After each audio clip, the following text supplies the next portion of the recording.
오늘 말씀은 바울이 여러 정말 어려운 그런 과정을 거치면서 로마에 드디어 도착한 내용을 기록을 하고 있습니다. 바울은 3년 내지 약 한 4년 전에 고린도에 있었을 때 로마에 있는 믿는 자들에게 서신을 보내게 됩니다. 그러면서 그 서신을 통해서 로마에 가고자 하는 자신의 그런 강력한 의지를 피력을 한 적이 있었는데, 여러분, 그 서신서가 기독교의 가장 중요한 핵심적인 교리를 담고 있는 로마서가 되지 않습니까? 그러면서 로마서에 보면 바울이 이렇게 기록을 하고 있습니다. 어떻게 하든지 이제 하나님의 뜻 안에서 너에게로 나아갈 좋은 길을 얻기를 구하노라, 이렇게 이 말씀을 하고 있습니다. 여러분, 여기서 하나님의 뜻 안에서란 무슨 의미가 되겠습니까? 이 하나님께서 길을 열어주시면, 하나님께서 허락해 주시면 이란 뜻입니다. 자신이 가지고 있는 인간적인 바람이나 이 방법으로 로마에 가고자 하는 것이 아니라 하나님의 인도함 속에서 로마로 가기를 원한다라는 것이 이 바울이 이 말씀한 내용입니다. 그러면서 하나님의 인도함 속에서 로마로 갈 수 있는 좋은 길을 강구한다고 했는데, 여러분, 그것이 실제로 바울에게 이루어졌습니까? 바울이 로마로 가는 길이 아무런 문제가 없는 이 평탄하고 좋은 여정의 길이었습니까? 전혀 그렇지가 않지 않았었습니까? 오히려 정반대이지 않았었습니까? 이 바울의 계획은 예루살렘에 들려서 교회에서, 마케도니아 교회에서 모은 구제 헌금을 예루살렘 교회에 전달하고, 또 그곳에 있는 교회 지도자들을 만나서 선교에 대한 협력 체제를 더욱더 돈독히 한 후에 로마로 가기를 원했었는데, 이런 계획이 전혀 바울의 뜻대로 이루어지지가 않았다는 겁니다. 예루살렘에 도착한 바울은 뜻하지 않는 유대인들의 이 모함을 받게 됩니다. 이방인을 데리고 성전 안으로 들어와서 하나님을 모욕했다라는 거짓 모함을 유대인들로부터 받아가지고 구타와 이 폭행을 당하게 됩니다. 하지만 로마 군사들의 개입으로 바울은 구사일생으로 목숨을 구할 수가 있지 않았었습니까? 하지만 계속되는 유대인들의 위협 속에서 안전을 위해 로마 총독부가 있었던 가이사랴로 거처를 옮겨와서 그곳에서 바울은 2년이 넘도록 갇혀있는 신세로 지내게 됩니다. 하지만 그곳에서의 삶도 그다지 편안하기만 하지 않았던 삶이었다는 겁니다.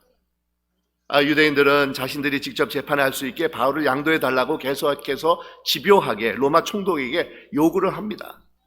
하지만 총독은 바울이 로마 시민권자인 것을 알고는 이 갈등을 가지게 됩니다. 이 유대인들과 좋은 관계를 유지해야지만 평화롭게 자신의 임기를 마치고 로마로 돌아가서 더 좋은 출세의 길을 바랄 수가 있는데, 그래서 유대인들의 요구를 무시할 수 없는 입장에 총독이 놓이게 됩니다. 그렇다고 로마 시민권을 가진 바울을 자신의 임의대로 했다가는 후에 큰 탈이 날 수도 있었습니다. 그러는 가운데서 이 총독이 바뀌면서 바울의 입장이 더 불안해지기 시작을 합니다. 이 새로 부임한 총독은 유대인들의 눈치를 더 많이 보는 총독이었다는 겁니다. 언제든지 바울을 유대인들에게 넘길 수 있는 이 상황이 온 겁니다. 그렇게 되면 이 바울은 이 유대인들 앞에서 부당한 재판을 받게 되고 쥐도 새도 모르게 목숨을 잃을 것이 이 분명한 그런 신세에 놓일 수가 있는 겁니다. 이런 것을 눈치챈 바울은 로마 총독에게 로마 시민권자로서 자신은 가이사에게, 로마 황제에게 가가지고 재판을 받겠다라는 요청을 하게 됩니다. 여러분, 당시 로마 시민은 황제 앞에서 재판을 받을 수 있는 권한이 주어졌었는데 바울은 바로 그 권한을 이용하게 된 것입니다. 그러자 총독은 하는 수 없이 이 바울을 로마로 보내기로 결심을 하지 않습니까? 율리오라는 이 백부장과 그의 휘하의 군사들의 감시 속에서 이 바울은 로마로 압송이 되어 가는 겁니다. 아마 바울은 이렇게 자신이 죄인된 신분으로 로마로 가게 될 줄은 꿈에도 상상도 하지 못했을 것이라는 겁니다. 근데 여러분, 로마로 가는 길마저도 순탄하지 않고 계속해서 고난과 어려움이 닥치고 있지 않았었습니까? 그래도 일기가 괜찮을 것이라고 생각을 해서 로마로 가는 배를 탔는데 갑자기 유라굴라 광풍이 몰아닥쳐서 2주가 넘도록 칠흑 같은 흑암 속에서 이 배가 방향을 잃고 표류를 하면서 모든 사람들이 살 소망이 끊어진 것으로 여길 정도로 아주 심각한 위험한 상태에 놓이게 됩니다. 그런데 다행스럽게도 배가 해안 근처까지 밀려와서 이제는 살았다라고 안도의 한숨을 쉬는데, 거기서 또 다른 어려움이 닥치게 되지 않습니까? 두 하류가 합류하는 곳에 배가 빠지면서 파도가 거세게 부딪히면서 배가 난파되는 겁니다. 이에 허둥지둥 다들 배에 내려서 헤엄을 쳐가지고 육지로 가려고 하는데, 로마 군인들이 배 안에 있었던 이 죄수들을 도망치지 못하도록 죽이려고 합니다. 여러분, 이때 백부장 율리오가 이 군사들을 그렇게 하지 말라고 만류를 하지 않습니까? 만약 그렇게 되었다고 하면 바울은 그 자리에서 꼼짝없이 죽임을 당하게 됐을 것이라는 겁니다. 이 백부장 율리오는 그동안 바울을 가까이 대하면서 바울의 진면목을 보았기 때문에 바울을 살리고자 이 군사들을 막아선 겁니다. 다들 해변으로 가까스로 헤엄을 쳐가지고 무스로 올라와가지고 물이 젖은 추운 몸을 따뜻하게 불을 펴가지고 말리고 있는데, 그만 뱀이 와서 바울의 손을 무는 것입니다. 이를 본 멜리데 섬의 원주민들은 바울이 곧 생명을 잃을 것으로 생각을 했지만, 우리 하나님의 보호하심으로 바울은 아무런 문제를 가지지 않게 되는 겁니다. 그러면서 바울과 일행들은 표류하게 오게 된 멜리데 섬에서 3개월을 머물면서 날씨가 좋아지기를 기다렸는데, 2월이 되게 되자 이제는 항해할 좋은 날씨가 된 것입니다. 그래서 바울은 전에 난파된 배와 같이 이집트 알렉산드리아에서 온 배를 타고 다시 로마로 향할 수가 있었던 것입니다.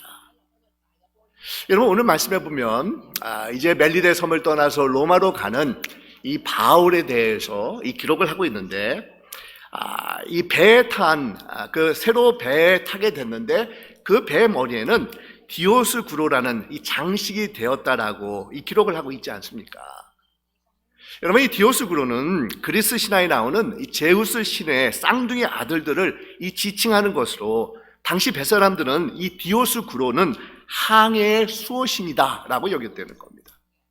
그래서 뱃머리 앞에 자신들을 지켜줄 것이라는 그런 신념을 가지고 이 디오스구라 수호신의 형상을 만들어 놓은 배들이 많이 있었다는 겁니다. 그러니 여러분, 얼마나 아이러니한 그런 모습입니까? 지금까지 바울과 일행들은 광풍을 만나가지고 죽음 바로 직전까지 가는 어려움을 경험했었는데, 이들을 지켜주었던 것은 디오스구로 신이 아닙니다. 바로 여호와 하나님이었다는 겁니다. 우리 하나님께서 바울과 일행들을 안전하게 지켜주셨던 겁니다. 그런데도 세상 사람들은 그 사실을 모른 채 마치 디오스구로가 자신들을 지켜서 부와 권세가 있는 로마까지 데려다 줄 것을 착각을 하고 있었던 겁니다. 이처럼 어리석은 우리 인간들은 허황된 것에 마음을 두고 자신들의 삶을 맡기면서 살아가고 있다는 겁니다. 그러면서 바울을 태운 배는 멜리데 섬을 떠나가지고 바로 북쪽에 있는 우리 시실리 섬의 수도인 수라구사를 거치게 됩니다. 여러분, 이 수라구사는 시라큐즈입니다. 시라큐즈라는 그런 영어 발음이 시라큐즈가 됩니다. 그러면서 이 시실리 섬의 이 수라구스를 거쳐가지고 이탈리아 반도는 이렇게 사람의 이 발모습을 가지고 있지 않습니까? 근데 그 발에서 엄지 발가락 부분이 되는 이 레기온에 들렸다가 이 나폴리 지역의 항구 도시인 이 보디올에 도착을 하게 됩니다. 여러분, 이 보디올은 로마시에서 약 한 125마일 정도 떨어진 외항으로서 우리 항구로 치면, 서울로 치면 인천 항구와 같은 곳입니다. 서울로 오기 위해서는 인천 항구에 내려서 서울로 오게 되는데, 이 로마로 가기 위해서는 이 보디오란 항구에 도착을 해서 이 로마로 가게끔 되어 있다는 겁니다. 그러면서 결국 바울은 많은 우여곡절 속에서 이탈리아 반도에 도착을 해서 로마로 향할 수가 있었다는 겁니다. 그러니 여러분, 한번 상상해 보시기 바랍니다. 이 배에서 내려가지고 이탈리아 반도에 발을 디뎠을 때 얼마나 감격스러웠겠습니까? 지금까지 바울이 로마로 오기 전의 모든 과정들을 제가 간단히 추려서 여러분들에게 말씀을 드렸는데, 여러분, 그것만 보아도 생명을 잃을 수 있는 긴박한 상황들이 아주 너무도 많이 있었다는 겁니다. 유대인들의 살인적인 폭력과 위협이 있었고, 유라굴라 광풍이 몰아닥쳤었고, 배가 난파되기도 했었고, 군사들의 횡포와 또한 독사, 뱀 등등 바울이 로마까지 무사히 올 수 있었던 것 그 자체가 바로 기적이었다는 겁니다. 그러니 여러분, 배에서 내려 로마로 돌아오는 길을 바라보면서 얼마나 흥분이 되면서 감격스러워했겠습니까? 그것을 당시 바울과 함께 동행을 하면서 생생하게 모든 과정을 함께 겪고 지켜보고 있었던 누가는 14절에서 이렇게 표현을 하고 있습니다. 그래서 우리는 이와 같이 로마로 가니라. 그래서 우리는 이와 같이 로마로 가니라 라고 말하고 있는 겁니다.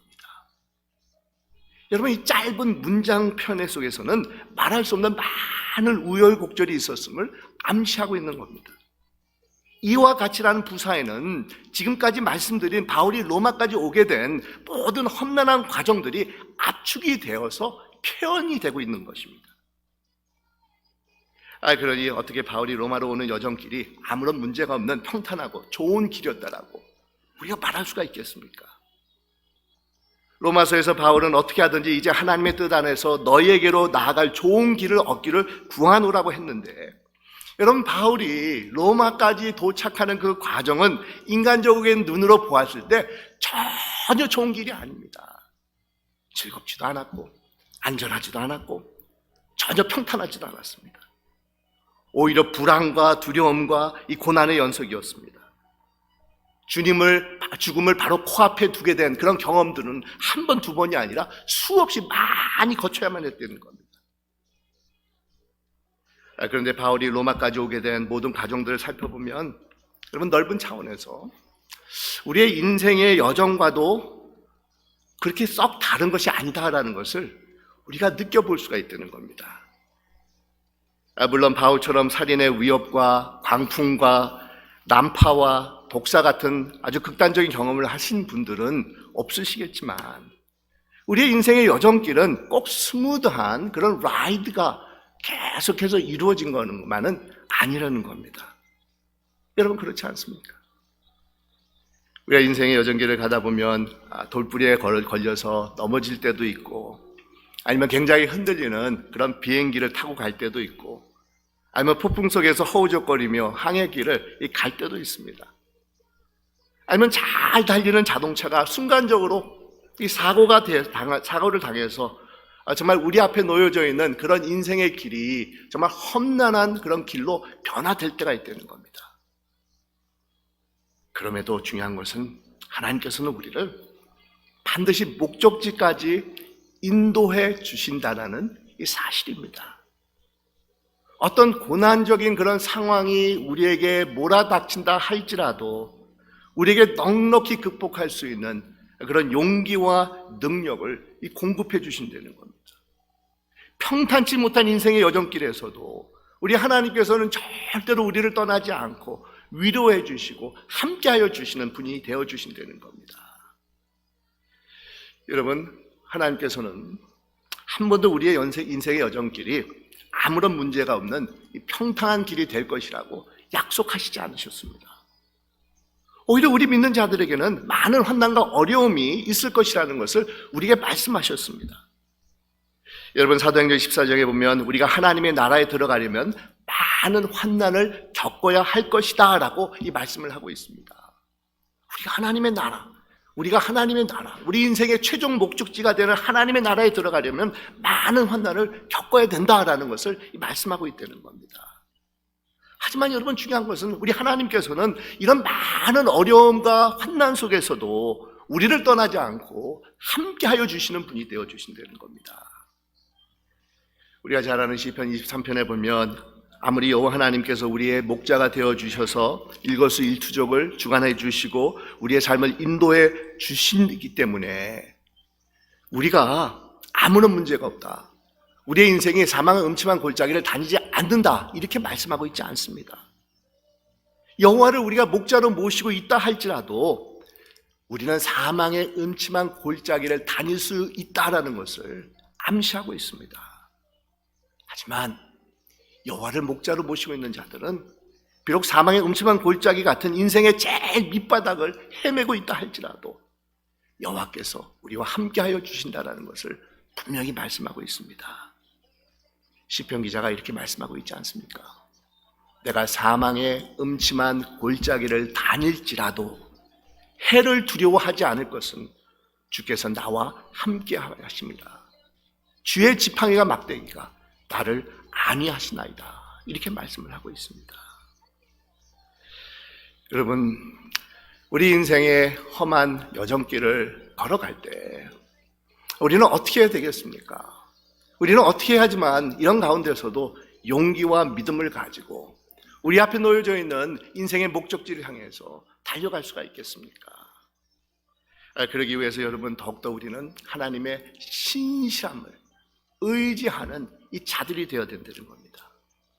비록 전혀 예상치 못하는 그런 어려움이 찾아왔다 할지라도 하나님께서는 우리를 떠나지 않고 나의 삶을 책임져 주시고 인도해 주시는 분이시라는 것을 굳건하게 믿음을 가지고 바라봐야 된다는 겁니다. 특별히 여러분 약속의 말씀을 붙잡으시기 바랍니다. 바오라 두려워하지 말라라는 말씀을 오늘날 내 삶에 적용시키면서 하나님의 말씀을 더욱더 붙잡는 여러분들이 되셔야 됩니다. 내가 세상 끝날까지 너희와 함께 있으라는 말씀을 가슴속에 담아두면서 살아가야 된다는 겁니다. 비록 지금 내가 어려운 상황에 처해 있다 할지라도 그것은 잠깐의 고난이고 삶의 부분적인 그런 일부에 불과하고 우리 하나님께서는 궁극적으로 나의 모든 삶을 합력하여 선을 이루는 대로 인도해 주실 것이라는 믿음을 가지고 우리가 살아가야 된다는 겁니다. 여러분, 바울이 로마로 오는 그 길은 정말 생사를 가늠할 수 없는 극한 여정의 길이었지만 바울은 이 가운데서 불평하거나 원망하고 있지 않았었습니다. 하나님께서 왜 나에게 로마로 가라고 말씀하시는 놓고는 이런 어려움을 주시는 것입니까? 라고 전혀 항의했다는 그런 기억이 나오고 있지 않습니다. 오히려 자신에게 닥치는 과정은 단지 하나님께서 큰 그림을 그리기 위해서 허락하신 그런 작은 부분인 것처럼 여기면서 담대함하게 받아들이고 있는 겁니다.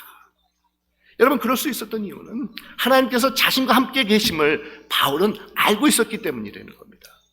하나님의 약속의 말씀을 의지하고 있었기 때문이라는 겁니다. 내가 로마에서도 증언하여야 하리라라는 약속의 말씀을 주신 하나님께서는 신실한 분으로서 그 약속을 반드시 이루시는 분이신 것을 알고 있기 때문에 전혀 흔들림이 없이 오히려 담대함을 가지고 로마로 향할 수가 있었다는 겁니다. 여러분, 우리는 때때로 하나님께서 왜 인생의 험한 길로 우리들을 인도해 주시는지 참 궁금하고 이해하지 못할 때가 있습니다. 왜 우리로 그 길로 가게 하는지 전혀 납득하지 못할 때가 있습니다. 우리를 더욱더 연단시키기 위해서 그러실 수도 있고, 아니면 우리의 교만과 허물을 꺾기 위해서 그러실 수도 있고, 아니면 단지 죄악의 세상 속에 살아가기 때문에 그럴 수가 있습니다. 하지만 한 가지 분명한 사실은 그럼에도 불구하고 우리 하나님께서는 절대로 우리를 떠나지 않고 함께 하셔서 우리의 인생의 목적지까지 인도해 주시는 분이 바로 우리 하나님이 되어 주신다는 겁니다. 자신의 약속의 말씀을 끝까지 신실함을 가지고 지키시는 분이 우리가 섬기는 하나님이 되어 주신다는 겁니다. 또한 인생의 험한 여정의 길을 갈 때 우리에게 필요한 것이 있다고 하면 여러분, 성도의 교제입니다. 바울은 로마로 오는 여정길을 홀로 온 것이 아니지 않습니까?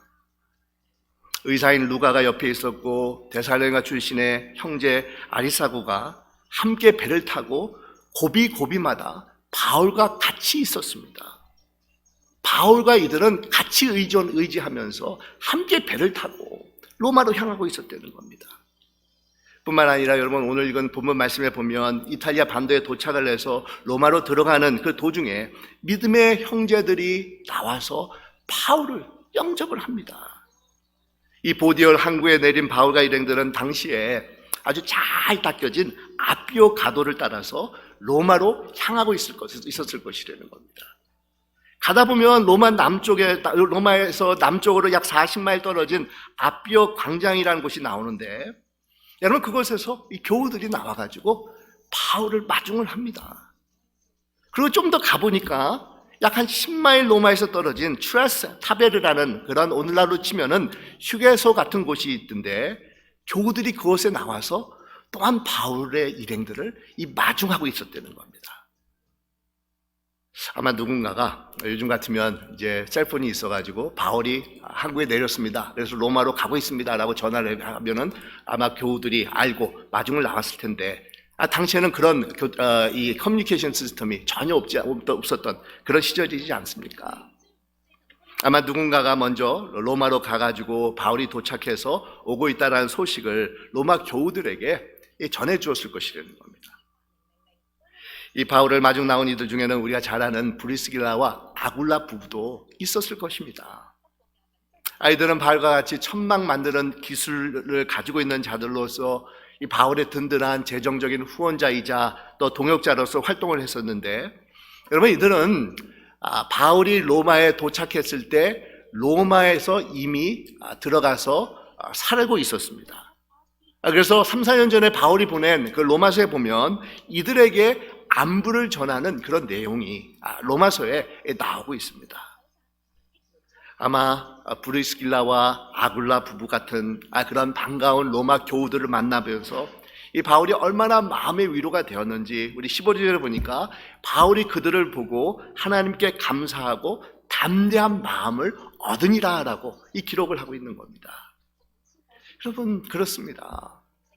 이 성도의 교제를 통해서 우리는 위로를 받고 격려를 받고 이 믿음을 더욱더 돈독하게 가질 수가 있게 된다는 겁니다.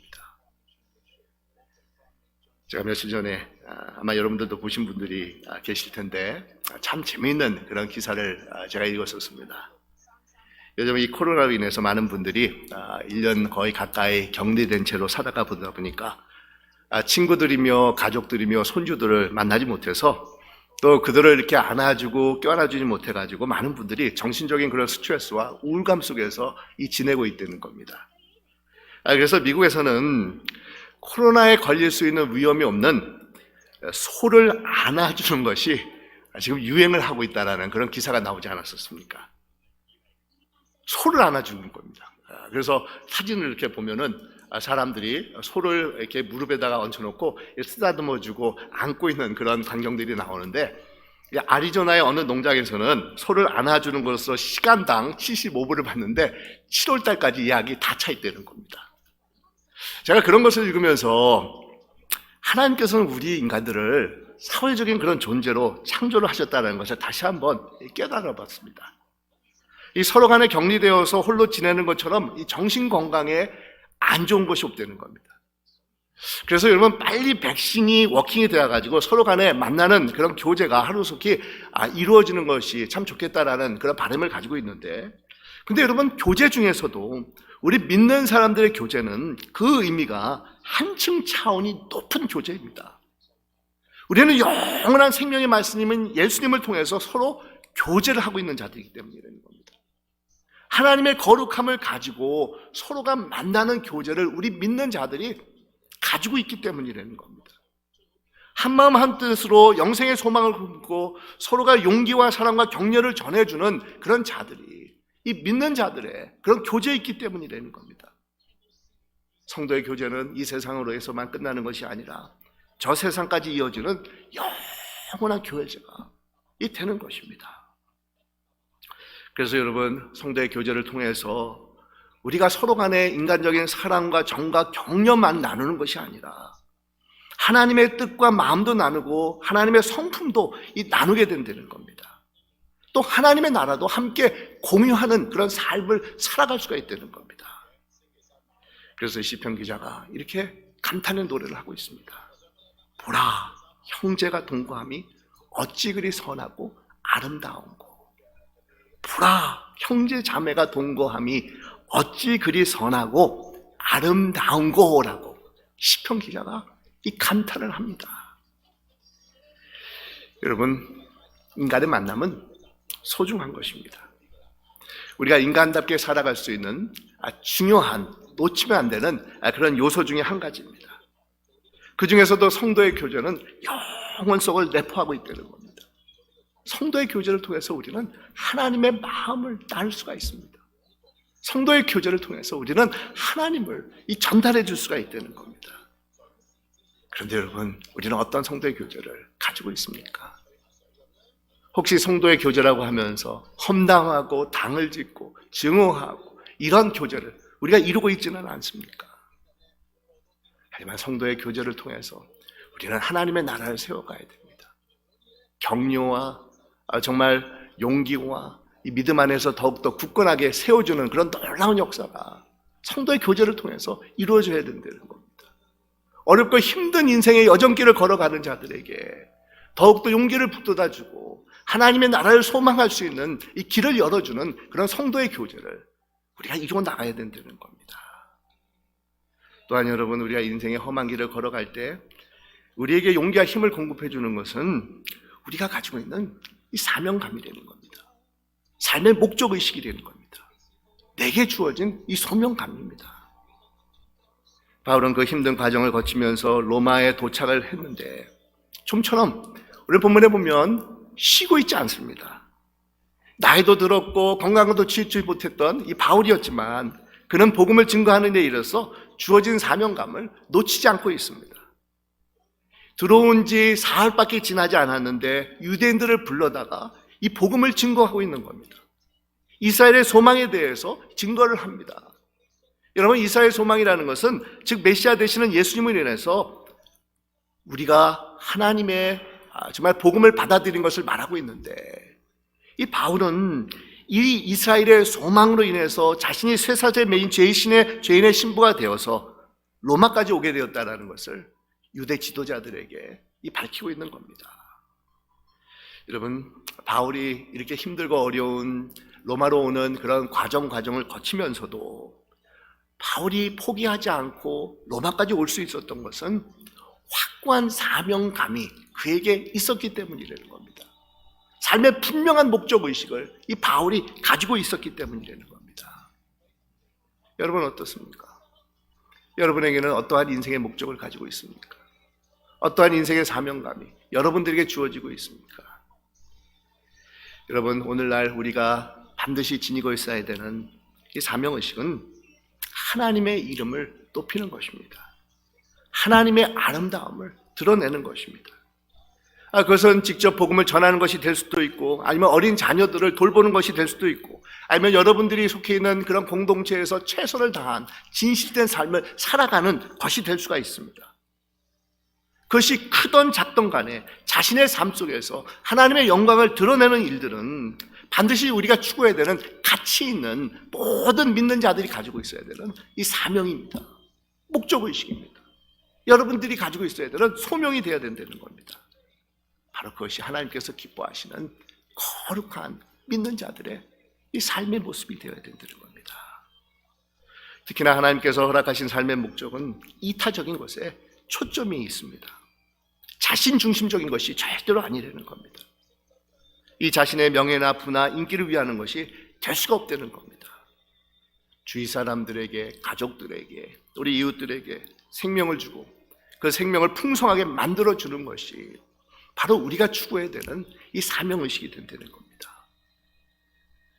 오늘로써 우리가 사순절 네 번째 주일을 맞이했는데, 여러분, 이 사순절은 우리 예수님의 고난과 십자가를 다시 한번 깊이 묵상하고 그 십자가의 삶을 우리도 따라가겠다고 결단하는 그런 절기이지 않습니까?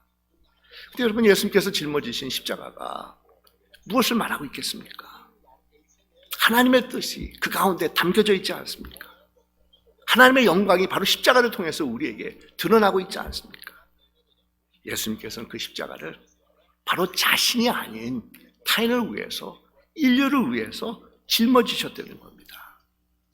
바로 십자가에 대한 투철한 사명의식을 예수님께서 가지고 있었기 때문에 우리 예수님께서는 자신 앞에 놓여져 있는 그 험한 골고다의 길을 마다하지 않고 오히려 순종함으로, 자발적인 심정으로 그 길을 묵묵하게 걸어가셨다는 겁니다.